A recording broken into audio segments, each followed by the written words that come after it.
नमस्कार आप सभी लोगों को। मैं प्रमोद कौशल आप सभी का वेलकम करता हूं। स्वागत है अपने इस YouTube प्लेटफॉर्म सर्वोदय इंस्टीट्यूट पर। ध्यान रखेंगे अभी जस्ट एक हफ्ते हुआ है, फिर भी बहुत सारे विद्यार्थी लगातार कंटिन्यूटी में जुड़ रहे हैं, उनकी संख्या बढ़ी रही है। और जब थोड़ा विद्यार्थी बढ़ जाएंगे तो फिर चीजों को और अच्छे तरीके से आप करेंगे। अभी जो आपके आरओ के, पीसीएस के या दूसरे जो भी एग्जाम होने वाले हैं उनके लिए प्रयास करिए। हम कोई ना कोई हिस्ट्री में छोटे छोटे टॉपिक लेके आ रहे हैं, ज्योग्राफी में कोई टॉपिक मिलेगा तो वो भी लेके आएंगे।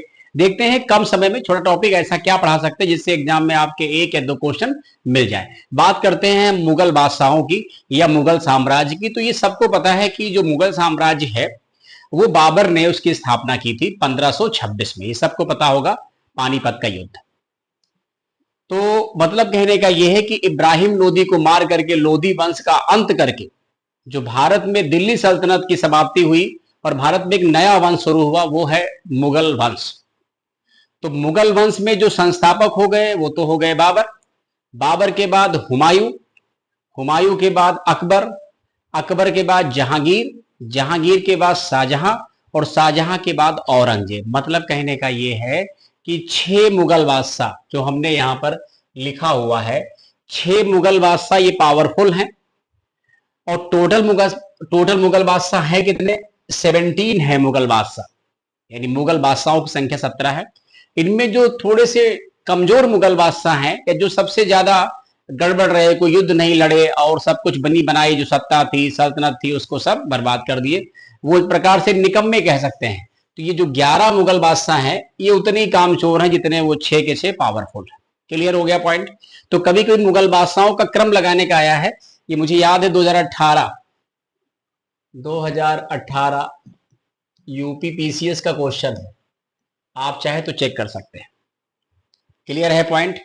तो सीधा सा मतलब कहने का ये है कि हम मुगलों का पतन की बात कर रहे हैं। मतलब कहने का है उत्तरवर्ती मुगल सम्राट। एक समझ जाइए कि 1526 से लेकर के 1707 तक एक 200 वर्षों का लंबा चौड़ा इतिहास जो 6 मुगल बादशाह बहुत पावरफुल और पूरे हिंदुस्तान पर शासन किए, आखिर उन्हीं के वंशज या उन्हीं के लोग किस तरीके से धीरे धीरे पतन हो रहा, डाउनफॉल ऑफ मुगल।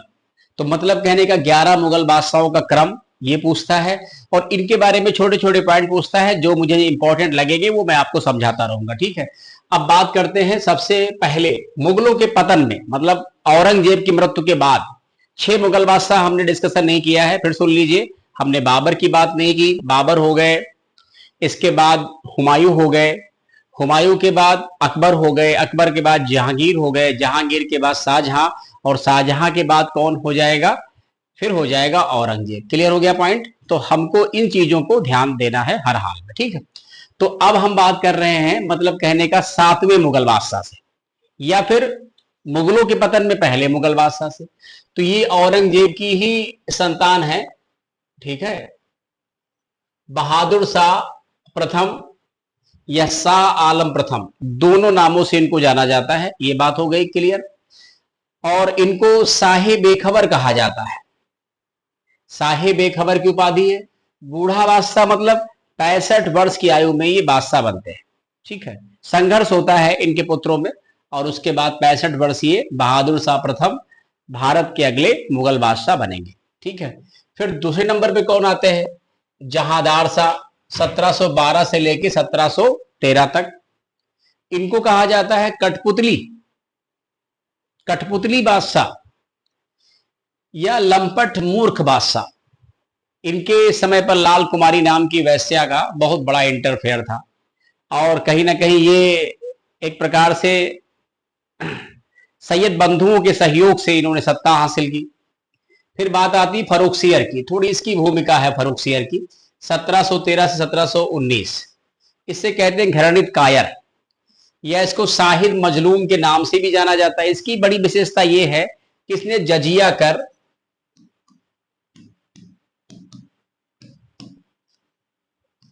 एवं तीर्थ यात्रा कर, इन दोनों को समाप्त कर दिया। ये तीर्थ यात्रा कर हिंदुओं पे लगाते थे, जजिया कर भी हिंदुओं पर है, याद होगा आपको। मोहम्मद बिन कासिम, समय की बात है, जजिया कर। तो ये 3 आपको याद रहेंगे।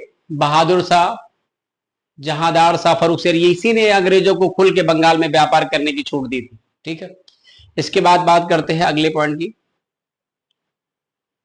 नंबर 4 पे। ये तो 2 महीने के लिए रहेंगे, ठीक है, ये सब स्वास्थ्य कारणों से ही मर जाएंगे। रफी उद दर्जात, जिसको शाहजहां द्वितीय कहते हैं, सिर्फ 2 महीने।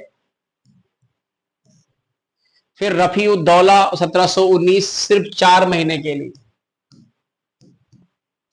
कोई विशेष खास बात नहीं, कोई विशेषता नहीं इतिहास में।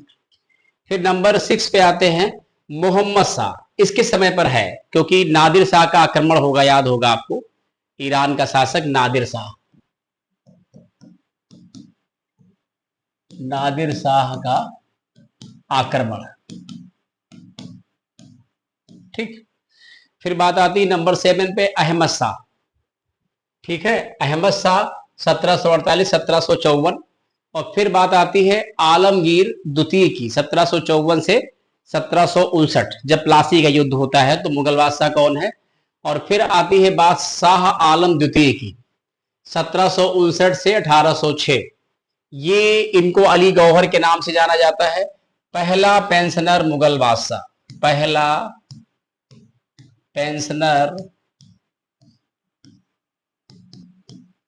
मुगल बादशाह।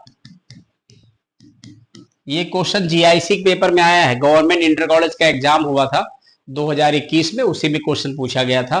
पहला अंग्रेजों का मुगल पेंशनर यानी बादशाह कौन बना, तो शाह आलम द्वितीय। कुछ याद आया आपको? इन्हीं के समय पर, याद आ रहा आपको, 1764 बक्सर का युद्ध। तो पूछते हैं कि बक्सर के युद्ध के समय भारत का मुगल बादशाह कौन था, तो शाह आलम द्वितीय, इसे ही अली गौहर के नाम से जाना जाता है। अब बात आती है अगले मुगल बादशाहों की, ये क्रम याद रखिएगा। 10वें नंबर पे आते हैं अकबर द्वितीय, क्योंकि अकबर एक पहले रहे हैं मुगल बादशाह, जो मेन वाले अकबर हैं। इनका कार्यकाल है 1806 से 1837, काफी लंबा समय खिंच गया इनका कार्यकाल। सबसे लास्ट में है बहादुर शाह द्वितीय, या इनको जफर भी कहा जाता है क्योंकि जफर नाम से शायरी किया करते थे। और ये भारत के अंतिम मुगल बादशाह हैं, जिनकी मृत्यु कहां होती है, रंगून में, याद होगा आप सबको, क्योंकि इनका जो है पंगा अंग्रेजों से होता है और अंग्रेज इन्हें रंगून भेज देते हैं, वहीं पर इनकी मृत्यु हो जाती है। ठीक है, तो इनका मकबरा भी वही रंगून में ही है। तो अंतिम जो मुगल बादशाह हैं वो बहादुर शाह जफर है, द्वितीय है, 1837 से 1857, क्योंकि जब 1857 की जो लड़ाई हुई थी अंग्रेजों से, उसी में कहीं ना कहीं इनके साथ भी डिस्टरबेंस हो गई और इनको, इनके परिवार को, इनके लोगों को इनके सामने मार दिया गया, और यही भारत के क्या हो गए, अंतिम मुगल बादशाह। तो मतलब कहने का ये है कि मुगल बादशाहों के क्रम के बारे में, भारत का अंतिम मुगल बादशाह, ये क्वेश्चन, भारत का पहला मुगल बादशाह, पतन के बाद मुगल बादशाहों का क्रम, ऐसे क्वेश्चन अक्सर एग्जाम में कहीं ना कहीं आपको मिलते हैं, या कुछ जुड़े हुए मिलते हैं, रिलेट करके क्वेश्चन आते हैं ना। तो इन सब बातों का ध्यान रखेंगे। और मुगल शाही व्यवस्था क्या होगी, आप ये समझ सकते हो कि 1857 से ही आप, ठीक है, फिर सीधे सीधे इंडियन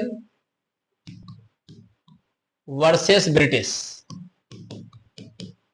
ये लड़ाई बचेगी, और यही कहीं ना कहीं पूर्णतया मॉडर्न हिस्ट्री का हिस्सा बनेगी, मॉडर्न हिस्ट्री का हिस्सा। क्लियर हो गया पॉइंट? तो इन बातों का ध्यान अब रखेंगे कि ये सारे पॉइंट जो मुझे डिस्क्राइब करने थे, कौन सा मुगल बादशाह पहले आया, कौन सा बाद में आया, किस किस तरीके से, इनको फिर हमने आपको समझाने की कोशिश की। इनके बारे में पढ़ाया नहीं, क्योंकि बहुत सारे पॉइंट इनके बारे में है कि इसको क्या कहते हैं, जैसे रंगीला बादशाह, ऐसे क्वेश्चन एग्जाम में आते नहीं आते। लेकिन अभी सिर्फ हमने क्या बोला, एक इंटरेस्ट क्रिएट हो रहा है। जैसे जैसे आप हिस्ट्री में थोड़ा सा इंटरेस्ट जाहिर करेंगे, हम आपको आगे के टॉपिक विस्तार से पढ़ाना शुरू कर देंगे। कब कब कैसे, इलाहाबाद संधि 2 डेट में हुई, 2 बार हुई, ठीक है, 2 डेट में अलग अलग हुई। तो ठीक है, इस टॉपिक को यही रोकते हैं। थैंक यू सो मच, बहुत बहुत धन्यवाद आप सभी का।